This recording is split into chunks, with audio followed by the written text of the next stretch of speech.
Hello and welcome back to Hetalia Fic Reads, where today we are reading Sleep Little Bird by George Devalier. I'm sure everyone knows who that is. Warning, character death and no happy ending. Note, the little song at the beginning is not sung quite right because I listened to it 5 minutes ago. I apologize. Also for my singing voice. The link to the song will be in the description. Nuku nuku numenento Vase vase vastaraki Nuku kumie nuku tan Vase kumie vasitan.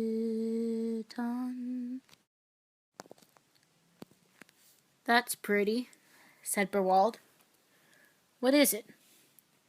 Tino gazed down at the baby boy in his arms and smiled, leaning back into his husband's embrace.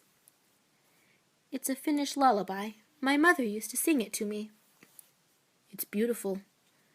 Berwald gently brushed his fingers across the sleeping baby's cheek. Little Peter, he's beautiful. Tino nodded, unable to tear his eyes from their new sun glowing in the light of the living room fireplace. Tino couldn't help but be a little bewildered, feeling the tiny chest move beneath his fingers. Breathe in, breathe out.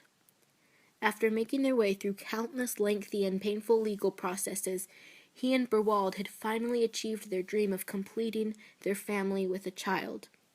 It had been difficult, but it was all made worth it when the most perfect baby boy in the world was placed in their arms. Their son. Tino smiled again when he felt Berwald's kiss at the top of his head. And he's ours. Tino was rather awestruck by the thought. Congratulations, Mama. Tino giggled softly before remembering himself and elbowing Berwald. Wait, why am I the mama? Peter stirred slightly at the movement, a small cry falling from his lips. Shh, baby, whispered Berwald, gently stroking Peter's head. Listen to your mama sing. Tino glared over his shoulder at Berwald, but he continued to sing the lullaby anyway. Nuku tayo malalasta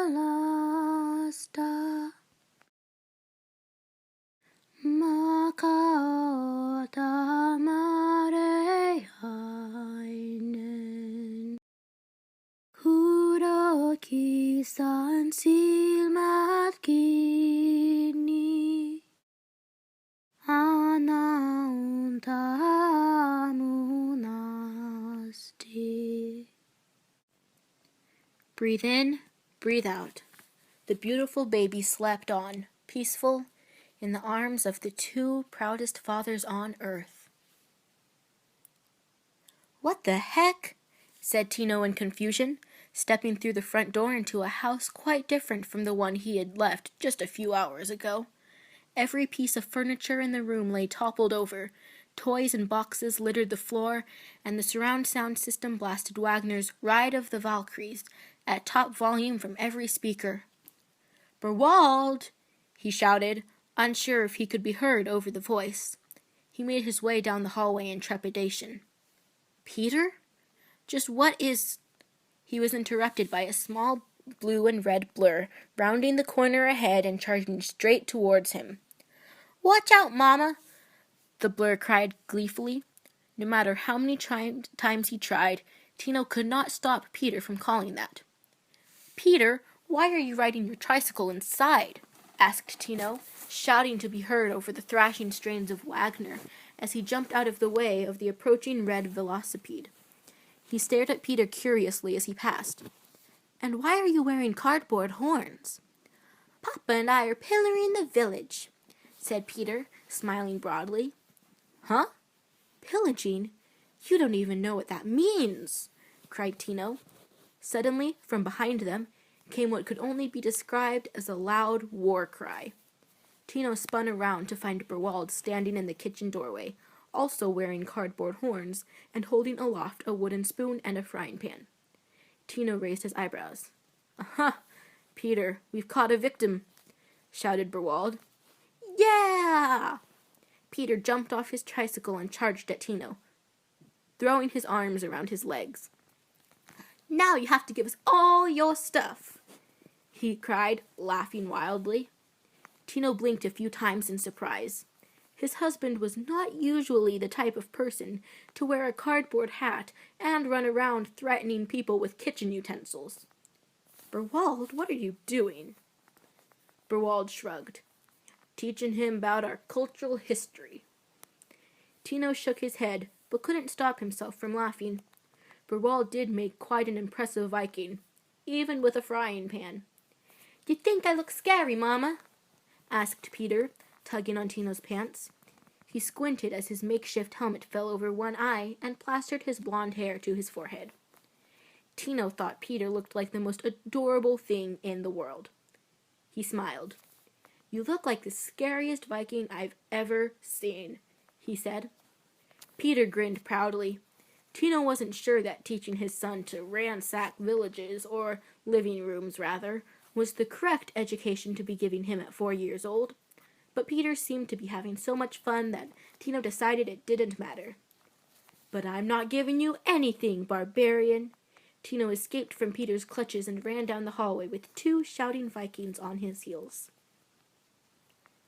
Peter pushed the food around his plate absently, resting his chin in his hand. He had barely eaten anything the entire night. "Are you feeling all right, baby?" asked Tino, reaching across the dining room table to feel Peter's forehead. Peter pulled his head away irritably. "Fine," he mumbled into his hand. Tino sat back, a little hurt. "You don't look fine," he said, dropping his fork heavily onto his plate. "I'm not sick," said Peter sulkily. "Well, that's good." Tino looked sideways at Berwald, who, as usual, was holding silent. Tino closed his eyes briefly. He had never liked eating in silence, though living with Berwald had made it a regular occurrence. But Peter usually had plenty to say, the life of a 7-year-old schoolboy full of 100 things to talk about. So it was unusual to find himself at a silent dinner table once again. Tino waited quietly for a moment more before saying, "Well, Peter, you know you can tell us if anything's wrong." Peter just nodded and continued to stare at his plate. Minutes passed in uncomfortable silence until Tino finally had enough and stood to clear the table. "Are you done then, if you're not going to eat that?" Peter looked up at him, a worried expression on his face. "Mama, are we all going to hell?" Tino nearly dropped the plate he held. "What?" "There's a kid at school who says that because you're both boys and you're my parents, that you're going to hell, and that I probably am too. He says it's in the Bible. Is that true?" Tino gaped open-mouthed, completely at a loss for words. He looked at Berwald, who just shrugged.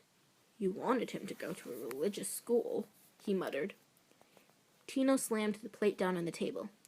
"Well, that is it. I'm having words with that child's parents." "Well?" asked Peter, looking up at Tino with an expression that broke his heart.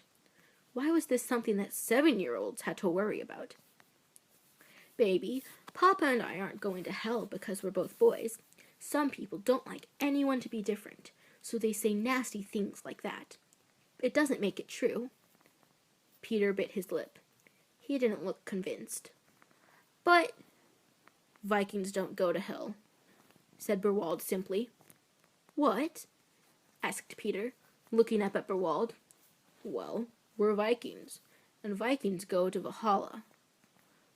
"Where?" Peter eagerly sat up straighter. Tino smiled. Berwald never said much. Somehow when he did, he always said the right thing. "Valhalla," Tino translated. "What's Valhalla?" Peter asked, turning to Tino, open-mouthed and fascinated. "Valhalla is a place where Vikings go when they die. beautiful warrior angels called Valkyries fly down and carry you away to this great big hall with all the food and drink you could ever want. And there's music and dancing and games and beautiful serving girls. Depending on your preference. Berwald winked at Tino, who rolled his eyes before continuing. And you get to live with your family forever and ever and ever. Peter's face lit up. Really? But, he trailed off, his face falling. I'm adopted. I'm not really a Viking. Nonsense, said Berwald emphatically. You became a Viking when you joined this family. You're ours, that means you're a Viking. Tino had never seen Peter grin so widely. Laughing, he ruffled his son's hair and kissed his cheek. So tomorrow, you go tell that boy that you're a Viking and you're not going to hell. You're going to Valhalla along with your mama and papa. Got it? Yep. Peter jumped up from the table, grabbing his plate as he went. Need help with the dishes? A few hours later, Tino tucked Peter into bed. So you're not bothered anymore about what the kids at school might say about us? Nuh-uh. I'll just tell them that I'm a Viking and I'm going to Valhalla. Tino laughed. He knew the road ahead would be difficult for Peter, having two fathers. But if this was enough for him to hold his head high for now, then that was something. One day, baby, we'll all meet in Valhalla. Good night. Mama, said Peter as Tino stood to leave. Yes? Will you sing me my lullaby? Tino smiled, turned, and sat back down by the bed. Nuku, nuku, numerentu, vase, vase, vastaraki. Nuku, kumie, nuku, tan. Vase, kumie, vasitan.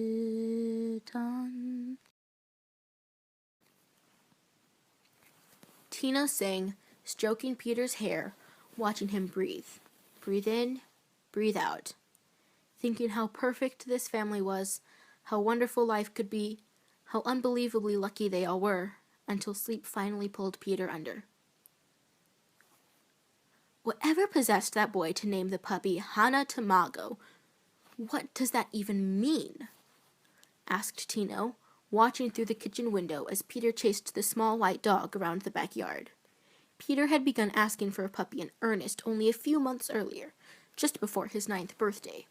They had not really considered it seriously, so Tino was a little surprised when Berwald turned up in the middle of Peter's birthday party holding a small ball of fluff with a big blue ribbon around its neck.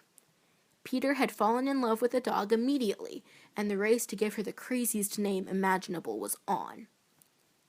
Dunno, said Berwald, walking up behind Tino and putting his coffee mug in the sink. He's learning Japanese at school. Well, it sounds ridiculous. Tino had wanted to name the dog Charlotte or something.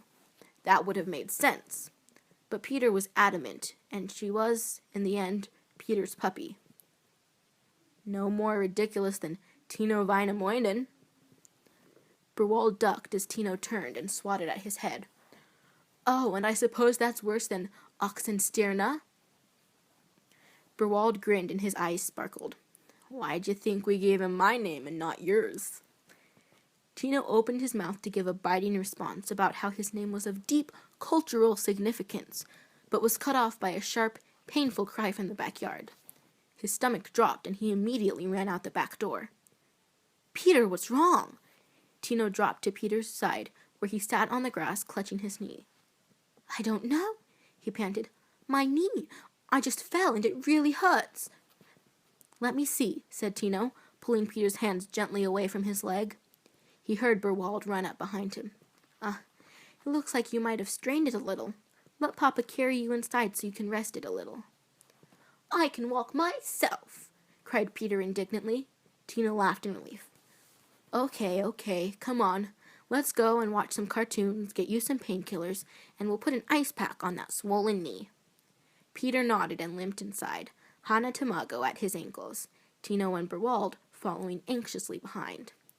Tino kept an eye on Peter the rest of the evening, but he smiled and laughed and ate his dinner the same as any other night. Tino supposed the injury must have just been a small strain and wasn't anything worth worrying about. "Shh," he said, tucking Peter in for the night. "It will stop hurting by the morning. Do you want me to sing you your lullaby?" Peter stared up at him petulantly. "I'm 9, Mama. I'm way too old for that stuff now." Tino raised his hands, backed away, and turned off the light, even as he tried not to laugh. "All right, then. No lullaby from now on. Good night, Peter." Later, Tino fell asleep, arm thrown over Berwald, content and completely unprepared for what was to come. "Mama!" Tino was out of bed before he realized he was awake, and Berwald was already ahead of him, rushing to Peter's room. "Mama, Papa!" Tino ran into Peter's room to find Berwald kneeling next to Peter's bed, and Peter holding his knee, gasping, his face white. Tino's stomach fell to his feet, and he rushed to Peter's side. "Baby, what's wrong?" "It hurts," cried Peter, his face contorted in pain. "Mama, it hurts." Berwald stood, opened the cupboard door, and pulled out Peter's jacket. "Taking him to the hospital." Tino just nodded, feeling the panic start to rise. Tino's panic continued to rise the entire drive to the hospital. Peter was obviously in tremendous pain, and his knee had swollen enormously. Even though Tino knew that Berwald was driving as fast as he was able, he had to restrain himself from screaming at him to go faster. It was agonizing. Peter's pain was his pain, and Tino was terrified. Tino rushed into the emergency room, Berwald carrying Peter behind him. "Hello, please, it's my son," Tino blurted out to the receptionist behind the counter. "His knee, it's swollen. He fell this afternoon. Please, he's in pain." The receptionist nodded and called over to the nurse. "Bring him through. Let's have a look." She opened the side door, and Tino went to enter behind Berwald. "Wait." The nurse blocked them in the doorway. "What is it?" asked Tino, confused. "Who's this?" The nurse looked up disdainfully at Berwald. "I'm his father," said Berwald coldly. "I thought you were the boy's father," said the nurse, glaring at Tino. Tino glanced sideways at Berwald to find him looking back, and Tino knew exactly what he was thinking. Said Tino. "We're both his fathers." The nurse raised her eyebrows in alarm, and Peter let out a sharp cry. "Please, he's in pain. Can we deal with your stupid prejudice after we get some help for my son?" The nurse stared in shock. Berwald looked rather impressed, and Tino felt a little stunned that he'd actually come out with that. "Only the boy's legal guardians are allowed through with him," said the nurse huffily. "I assume you have proof?" "Proof? What?" Tino didn't have Peter's adoption certificate or anything. He'd hardly thought of needing it. "He's got my surname," said Berwald. "That good enough?" "Fine, you can come through. You," said the nurse to Tino, "stay here." "Fine, whatever, just take him through, please." Berwald glanced at him painfully, curiously, but Tino just nodded and motioned him through. "Wait!" cried Peter as Berwald carried him into the examining room. "Wait, Mama, come with me, Mama!" "It's okay, baby. I'll see you real soon," said Tino, even as the door was shut in his face. He took a shaky breath, turned, and found the entire waiting room staring suspiciously at him.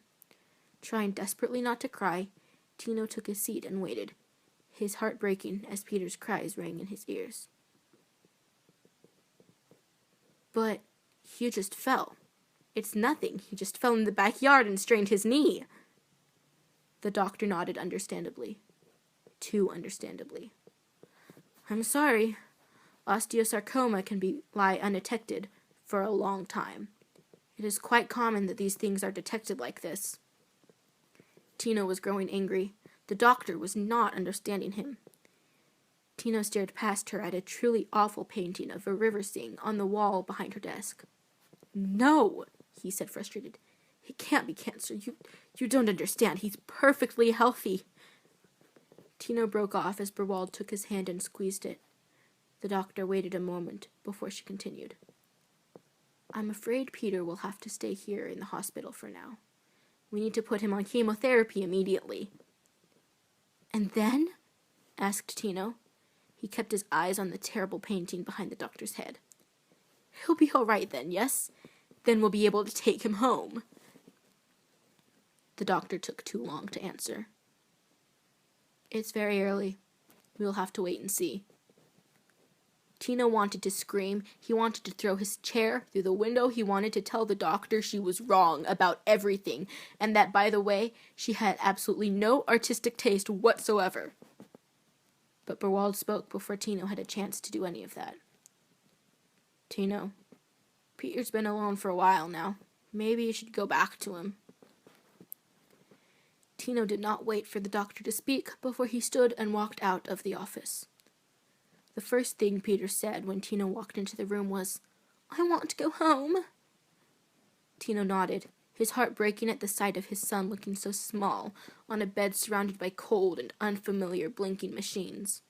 He took Peter's small hand in his. We will, baby, soon. I promise. Papa sang me a lullaby, said Peter, his voice quiet and slow from the pain-killing medication. It was obviously taking him an effort to stay awake. Did he? Tino brushed Peter's hair from his slightly damp forehead. How could the doctor be right? How could this be happening? How could Peter be happy and healthy and perfect one day, then be lying here in a hospital bed the next? Yeah, but he wasn't very good at it. Don't tell him I said that. Tino laughed shakily. I won't. Will you sing it for me? Tino nodded and clasped Peter's hand firmly, brushed his forehead gently, watched his chest rise and fall. Breathe in, breathe out. He sang the old familiar lullaby as Peter fell asleep. Nuku, nuku, numenento. Vase, vase, vastaraki. Nuku, kumi, nuku, tan. Vase, kumi, vasitan. Worst possible scenario. Everything they had feared. The end of the world. The chemo wasn't working. There was nothing anyone could do to stop the cancer spreading through Peter's body. There was nothing Tino and Berwald could do but hope and trust the doctors. Nothing. Nothing. There was nothing they could do. Tino stood at the sink, drying a plate with a dishcloth and staring out the kitchen window. He had been drying the plate for 10 minutes. He wasn't sure he could stop. Berwald walked into the kitchen behind him. This was one of the few times they had both been home since Peter had first been admitted to the hospital, and Tino felt like he was drowning in the silence. Tino. Tino did not respond. Tino, are you ready to leave? Tino nodded, then shook his head, then just continued staring motionless out the window. Tino, I need to talk about if he's not okay, said Tino suddenly, quickly. He could almost hear Berwald tense up behind him. He'll be okay. Please, said Tino, pressing too forcefully against the plate as he ran the dishcloth over it. I need to talk about... He heard Berwald turn to leave, and Tino felt an irrational rage flood his body. He paused, silently cracked, then slammed the plate against the ground as hard as he possibly could. The shattered pieces flew across the floor. What is wrong with you? He shouted, spinning around to glare furiously at Berwald. Berwald just looked back at him like he had gone mad, before continuing out the doorway. Tino followed, white with anger. Don't you worry at all? How do you keep up this perfectly calm facade of yours? How are you not furious? How are you not devastated? How How do you stay so strong when I keep falling apart? Tino didn't say it, but in the end, that was all he meant. What's wrong with you? Tino shouted again. Aren't you scared? I'm terrified, Berwald suddenly shouted, catching Tino immediately off guard. Berwald never shouted. I'm so terrified that I can't stand it. I can't see straight. I can't bear this. I've never been so goddamn afraid in my entire life. Berwald stopped yelling, fell back against the wall, placed his head in his hands. I'm supposed to protect him. It's my job to protect him, but I can't do a thing. Tino felt a wave of guilt. He should have noticed earlier. Berwald was dealing with this the only way he knew how. Silently. Tino suddenly wanted to reassure him, wanted Berwald to know it was okay, wanted Berwald to know that he understood. But he didn't have anything to say. There really was nothing to say. So he just nodded, went and took his jacket from the coat stand and opened the front door. Let's go. We'll be late. Berwald understood. Damn hospital cafeterias always took an hour to find someone to serve you. Tino stepped out of the elevator with 2 coffees and a raspberry lemonade, just in time to be very nearly run down by an out-of-control wheelchair. He turned to yell angrily at the crazy wheelchair occupant, only to realize that there were actually 2 people sitting in the contraption. 2 people wearing cardboard horns. Mama! Cried Peter as Berwald turned the chair and began barreling back up the hall. Peter was sitting on Berwald's lap, holding up a rolled-up magazine like a weapon, looking happier than Tino had seen him in weeks. Join us, Mama! We're pillaging the medical ward! A cleaner paused as she passed on her way to the elevator, looking from the wheelchair to Tino with a confused and amused look on her face. Are they yours? Tino smiled uncontrollably. Damn. But wasn't he the luckiest guy in the world? Yeah, they're mine. I'm sorry. Tino couldn't breathe, couldn't move, couldn't think. He was numb. We could try amputation, but it's too late. Cancer's already spread to his lungs. There's nothing more we can do. Tino stared unseeing at the awful painting behind the doctor's head. Boats. Boats on a river. God, what a truly awful painting. Eventually he nodded. Thank you. Can we take him home? Beside him, Berwald broke down and wept. Mama, I remember you telling me about Valhalla. Yes, baby, where all the Vikings go. And you said there were beautiful warrior angels, and music, and dancing, and that you live with your family forever. Yes, baby, that's right. Well, I'll wait for you there, okay? I'll wait for you both in Valhalla. Yes, one day, baby, we'll all meet in Valhalla. There was no more anger. The crushing grief would come, but in this moment there was only the fire crackling warmly, the cushions soft beneath them, Hana Tamago sleeping quietly on Peter's feet, Peter lying in Tino and Berwald's arms, their hands entwined and resting lightly against Peter's chest, feeling it rise and fall weakly, feeling every small breath in, every time his breath left him. Breathe in, breathe out. And Tino remembered another moment they had held their son in their arms like this, long ago, when all the time and potential in the world lay before them. It felt like yesterday, but it was a lifetime ago. A beautiful, wondrous, incredible, miraculous, peaceful, perfect lifetime ago. Mama, sing me my lullaby. The words were quiet, slow, breathless. Breathe in, breathe out. Tino kissed Peter's head, felt Berwald's arms tighten, saying the words of the old familiar lullaby as Peter took a shuddering breath in. Nuku nuku numerentu vase vase vastaraki nuku kumie nuku tan vase kumie vasitan. Beneath their hands, Peter's chest rose, fell, shuddered. His breaths came slower, started to falter. The beautiful boy slept on, peaceful, in the arms of the two proudest fathers on earth. Nuku tayo malalasta